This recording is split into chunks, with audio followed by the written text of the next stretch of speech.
அனைவருக்கும் வணக்கம். இன்று கந்தசஷ்டியின் 2வது நாளை முன்னிட்டு குடியாத்தம் காமாட்சி அம்மன் பேட்டையில் அமைந்துள்ள அருள்மிகு சுப்பிரமணியர் ஆலயத்தில் 2வது நாள் விழா வெகு விமர்சையாக நடைபெற்றது. அதில் காலை சுமார் 6 மணி அளவில் ஸ்கந்த ஹோமம் நடைபெற்றது.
இதனைத் தொடர்ந்து மாலை 4 மணிக்கு சுப்பிரமணிய காயத்ரி ஹோமம் நடைபெற்றது.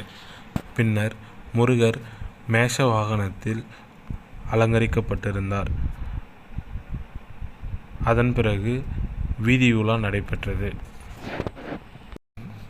மேலும் மீதமுள்ள நாட்களின் பூஜைகளை அறிந்து கொள்ள நமது SK சேனலை சப்ஸ்கிரைப் செய்து கொள்ளுமாறு மிகவும் பணிவன்புடன் கேட்டுக்கொள்கின்றோம். நன்றி.